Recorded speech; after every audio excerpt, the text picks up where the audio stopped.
Hello beer tubers and welcome to another beer review with me, Peter, the master of hoppets, today, joined by Brett. Venomyces at the Erling's Flaskebutik in Aalborg. Aalborg's new beer bottle shop. We're down here, we're drinking some beer, and today we're drinking some Trillium. We're drinking none other than Trillium's Vicinity. And this is a re-review because this was one of the first Trillium beers I got to try. I believe I traded with Nick to get this, Nick from What Cheers, who works at Trillium now, who was kind enough to show me around Trillium and have just hang out and had a great time with him and his friends when I was in Boston 2 years ago. So I haven't had this beer since. So 4 years ago, that's what, 2016, which was when I was getting into all the haze. Man, it's crazy to think that haze is that old. Yeah. But this is one of their highest rated double IPAs. It used to be one of their highest rated. Back in the day, I gave this 100. Yeah. I don't know if we're going to agree with that nowadays, but we'll see. Just Michael liked it a lot. Yes, so. And we have a similar taste to him. So this is Vicinity. It's an 8% double IPA made for Row 34, the oyster bar that's like right next, or seafood restaurant, very close to the original Fort Point location of Trillium, and it's a fantastic restaurant. I've been there. They have great draft beer and bottled beer. And then they have fantastic fresh seafood. I got some oysters. I had a warm lobster roll. It was great. But they made this beer. It's hopped with Citra, Galaxy, and Columbus. Yep. Revisiting this pour is very hazy compared to the others. Very, like that murky. Yeah, it's a bit more murky. Yellow. It looks a lot like what I remember. It doesn't from the look Trillium beers. like completely, thick and opaque. But again, it looks like a more hop-centric New England IPA, which is what Trillium has been for me. So yeah, let's check out the aroma. Oh, really dank. Actually. But it's exactly what I remember from having Trillium the very first time. It's like very hop-centric, but also juicy, but and not melony as... melony and dank and... It's almost like a less raspy monkish. Yeah. Monkish is a bit more like in your face, where this is a bit more around and balanced. But it's quite, really both nice. breweries takes on IPA are, quite similar. Similar, yes, I agree. Very dank, oniony, garlicky, a pineapple. Yeah. Big time. Melon. Yeah, definitely melon. There's a sweet melon underneath. Yeah. But then there's like some pithy rind kind of citrus, like lemon, lime. I don't know if these were my tasting notes back in the day. A little bit of a juicy fruit bubblegum. Yeah, there is like a sweet ester, but yeah. It's not as much as like a treehouse, but it smells great. Let's try Of course it plays in. Yeah, cheers. Cheers.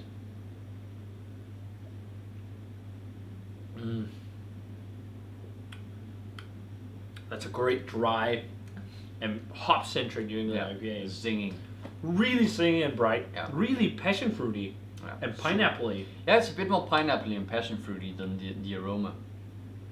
It's actually a bit like the Fort Point. It tastes, and also the first one we had, they have all been a bit more bright taste-wise than the aroma. Wow, that's really nice. Yeah. I like how... So the fun thing is like going back to Trillium right now being a little bit palate fatigued with New England IPA. What is palate fatiguing me is like all these very sweet New England IPAs and overtly crazy estery. It's nice to go back to something like this. It's a bit more dry and a bit more hop-centric. Which is reminds me of monkish. It does. It reminds me of monkish. Yeah. It feels like the kind of New England IPAs I want to drink nowadays because they have some dryness and some bitterness still. Yeah. It's not just all gushing juice. Even though that's also fun and nice sometimes, it's just really... I think I prefer this more. Also because you can drink more of it. Yeah. It's more easy drinkable. Yeah. Yeah, and it's really, so vibrant and popping. Yeah, popping, singy, dank. This like dank, it's getting like pineapple, passion fruity, kush type flavor. Yeah, a hint of that oniony sweetness. Yes. Like if you kind of the flavor you associate with like Galaxy as well. That's not like the melon. I think the melon is kind of there, but it's not like crazy amounts. No. I think it's more Citra that dominates, and I think the oniony thing could also be a bit of the Columbus. I don't know. I think they use Columbus, but I think they use it for bittering, so it shouldn't stand out too much. But Columbus can have an almost slightly chivy, garlicky kind of. It has like, to me, if that thing that you get if you caramelize onion. Yeah, I can see that. Yeah. Just not a huge thing, just like a hint of it, which is pretty nice because it's otherwise very fruity and pithy and vibrant. So. I will say this is also a month old.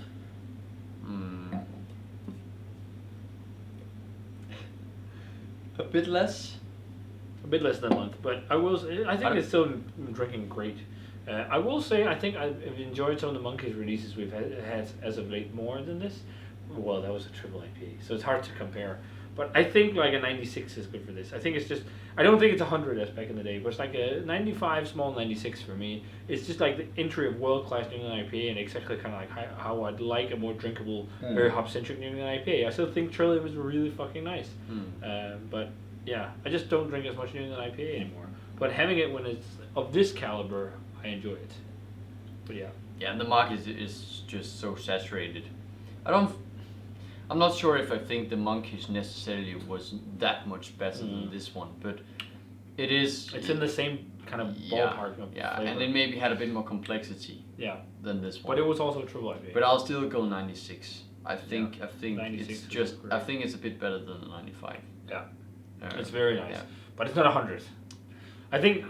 I don't think if I anymore would grade a New England IPA 100 because I haven't had one that's really just I've been like, fuck, this is so good. And also just because I'm a bit fed up with it. And I feel, giving an IPA 100 nowadays seems a bit harder than it was back in the day. Like for me, what reaches that is barrel-aged beer. I'm back to that state, I guess. Yeah. That's how it is. Yeah, it doesn't. Palates change. Usually doesn't have the same wow factor and like that complexity you can't really expect, if that makes sense. Yeah. So, but yeah, nice stuff. So if you guys had a chance to try Vicinity Double IPA from Trillium, let us know what you thought of it. Very, very nice double IPA.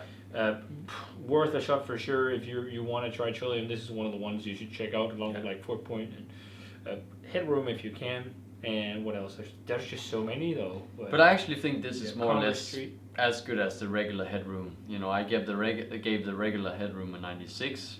Yeah, I don't necessarily think Headroom is that much better.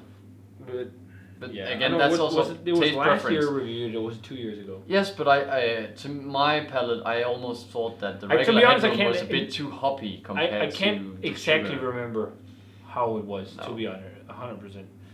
It was in this vein, but just even more saturated with flavor. But yeah, so if you have Vicinity, let us know. As always, remember to comment, subscribe, check out the Facebook fan page, and Twitter and Instagram. Give this video a thumbs up if you enjoyed it. Ring the bell for future notifications about video. We're going to say cheers from Erling's Flaskebutik in Aalborg. Yeah. And having people looking at us from the streets. By, even though it's late. And see you guys in another beer review.